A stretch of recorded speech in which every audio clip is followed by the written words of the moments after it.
Hello and welcome back to Premier League Predictions, the show which does what it says on the tin. We're here to predict the Premier League action for Gameweek 21 of the 2022-23 Premier League season. Shall we start from the top? Makes the most sense. Not too much to talk about from last weekend's games. Obviously, the Manchester derby went the way of United.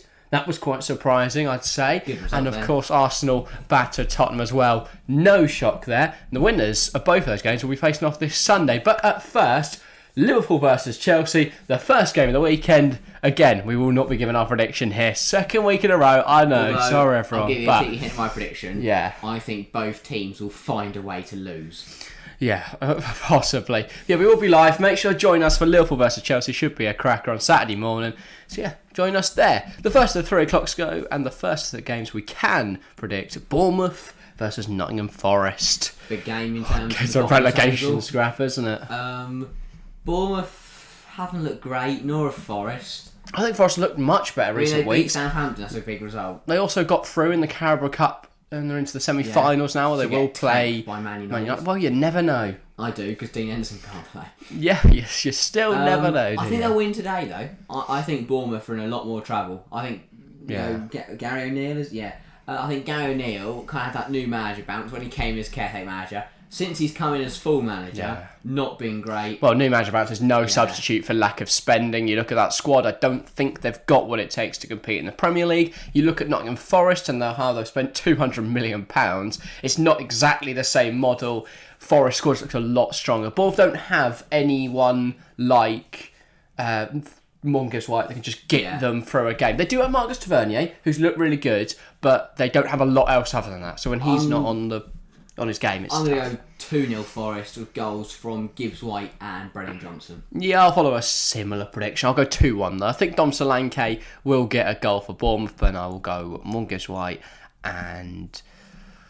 I want to say Brennan Johnson, but you've said him, so I'm going to go Emmanuel Dennis. Not seen him score for a while, but I think he'll score here. Next up, Leicester City versus Brighton. A few seasons ago, you'd have said this is a European contender against a side that are, fearing relegation. Instead, Leicester are now fearing relegation. Brighton, European contenders. It really has changed, hasn't it? Yeah, I mean, Leicester struggling a lot now. James Maddison's still out injured. But for Brighton, I mean, they've looked brilliant recently. They dominated Liverpool from start to finish. They played some really nice football. Solly March looked like completely different, playing a different ball game. I think they'll wipe the floor with Leicester. I'm going to go 4-0 Brighton. Solly March goal, Matoma goal. Colwell goal. Oh, Levi Colwell. Baller, by the way. Go for Evan Ferguson. Wow. The Irish youngster. He's done alright recently, Evan.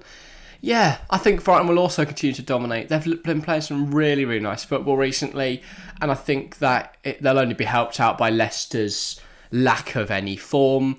Even when Leicester have played well, I mean, they managed to go 1-0 up against Liverpool. Wout Faes completely undid that good, start of the game. I just feel like there's nothing going Leicester's way at the moment. I don't think this result is going to change things. I will go only 2-0 Brighton. I don't think it'll be quite as comprehensive as your prediction, but I do think Brighton will still take a solid victory. Kawara Matoma is going to score. He's in sensational form, and I will go for Solly March to continue. 2 consecutive double digits points haul in FPL for Solly March. I don't think he'll quite get double digits here. Well, potentially if he gets 3 bonus points. But I think he will certainly get another goal to add to his already impressive season. Next up then, Southampton versus Aston Villa. Rooted to the bottom of the table are Southampton right now. Aston Villa, I mean, if they keep up their current form, looks like they're more likely to challenge for Europe than fighting at the bottom. I mean, Southampton, on their day, are a decent side. They proved that against City. They proved that against James Ward-Prowse. When you have someone with the ability... if you get a dead ball situation, he's going to score from it. Yeah. It's good, but as I said, it's on their day, and quite often they're not at their best. From a Villa point of view, flying under Unai Emery, everyone is playing well, and I only see this game going one way. I think it's going to be a Villa win. I'm going to go 2-0 Aston Villa with goals from Leon Bailey and Douglas Luiz. Yeah, fair enough.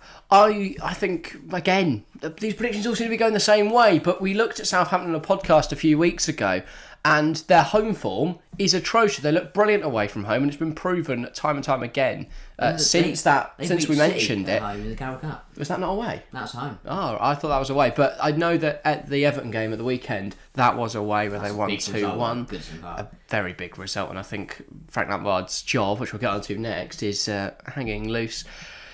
I do think this is a game Southampton can get something from, though. I'm going to go 1-0. Not a chance. I think Villa look incredibly strong.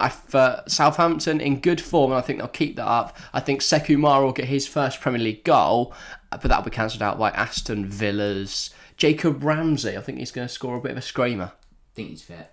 Oh, he played the other day. Yeah. So I'd imagine unless he's got into the last week, I think he's alright. Properly, fit to start. Well, he can still come on and save him. Yeah. Exactly. That's exactly what I was thinking. Thanks for bringing it up. Final game of the 3 o'clocks. It's West Ham versus Everton. Two sides who... Well, I mean, I didn't expect West Ham to be down there. I did expect Everton to be down there, but they're both in the relegation fight now. If this was Football Manager, they'd be calling this the El Sacco. And most people are calling it the El Sacco. Yeah. In fact, I think this will be the first game in Premier League history where both managers are sacked afterwards. I don't think it will. I think it's going to go one way. And I think it's going to be a bit of a shock to everyone. People will look at this game and go, West Ham at home, they're going to win it. But what Everton proved last year is that when they needed to most, they picked the result out of absolutely nowhere. I'm going to go 2-1 to the Toffees. West Ham are going to open the scoring through Bowen. But then it will be goals from Dwight McNeil and Onana. Got his first Everton goal against Southampton. Going to get his second here. It's going to be Everton's second as they beat West Ham and get David Moyes out the door. Yeah, fair enough. I'm going to go for a 0-0 result. Yeah. And in the 60th minute, the Everton and West Ham fans, they're going to be joining arms with their fellow supporters, and they will all be chanting, "You're both getting sacked in the morning," and it'll be a joyous occasion for everyone apart from David Moyes and Frank Lampard as they both get handed their P45s while the players play out one of the worst games in Premier League history. Sounds great. It does indeed. The 5:30 then is Crystal Palace versus Newcastle. Interesting game, isn't it? At Selhurst Park. This is a really weird one for me because you told me this last year. I said it's going to be a good game. It's going to be a close game. I think Palace would edge it. Well, both are very similar positions in the table. This year, Palace look awful. I mean, they lost to Chelsea, and obviously, usually that's all right. But a Chelsea side that has lacked anything, not even to grab a point. West Ham look. Crystal Palace have looked woeful recently. Newcastle.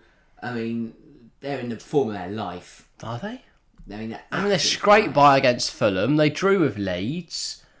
They had a very good start of the season, don't get me wrong, but I've been a little bit shaky in 2023, and I think it's going to be another upset to this Newcastle Apple Cart. Crystal Palace are winning. Not a chance. They had some great chances against Chelsea, and Kepa pulled off some big saves. Nick Pope won't be able to do the same. 2-0 Palace. Nick Pope probably could do the same. He could, but he won't. Pope, not Newcastle, scraped through against Fulham, they've still got the result. That's what big teams do. If Micho didn't slip over, it would have been a Fulham win. That's what Champions League teams do. Right. I'm going to go 3-0 Newcastle, double from Almiron and a goal from Wilson. Yeah, well, as I said, I'm going to go 2-0 Palace. Completely against you, and I'm going to go a goal from Wilfried Zaha, and I think it will be from the spot, making up for Mitro last week, and a screamer from Eberechi Eze, making you regret benching him, which is probably what you're going to do in FPL, right?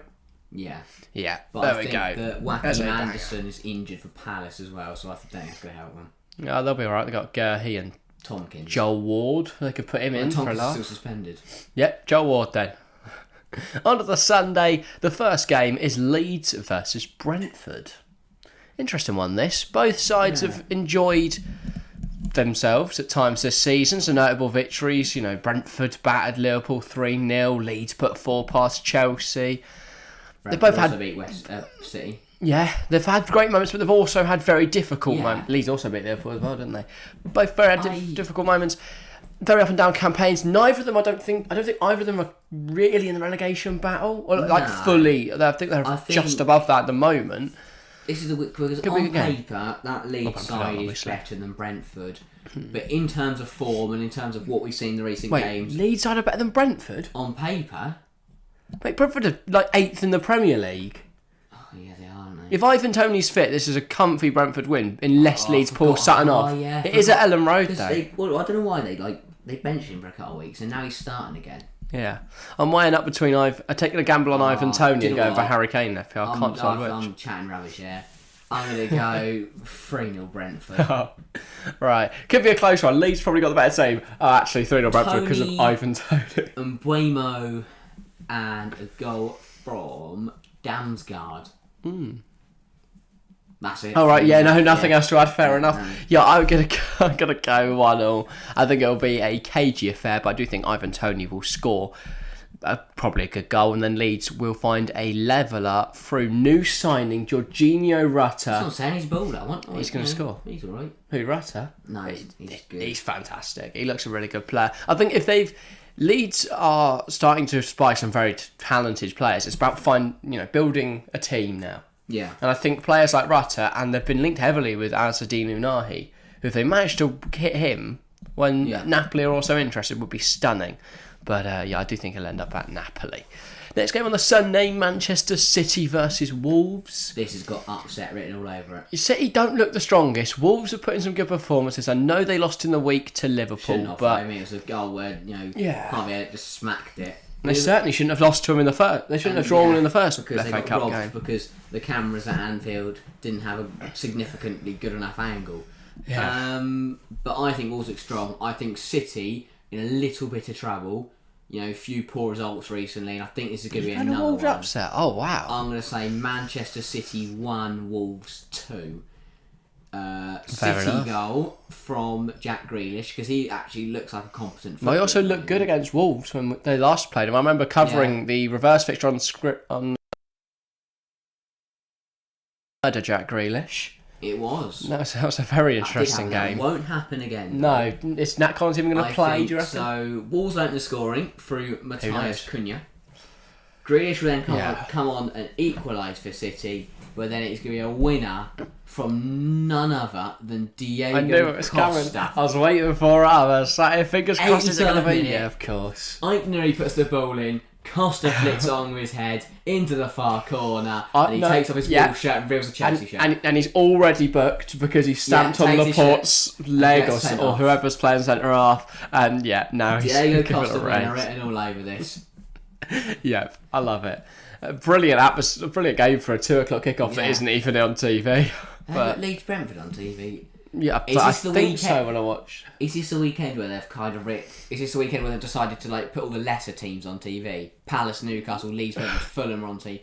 Tottenham, they're on. Tottenham are on some of the lesser teams. Liverpool, Chelsea, Arsenal, United. That's BT. I don't count. No one counts. Fair enough. Look at the TV service.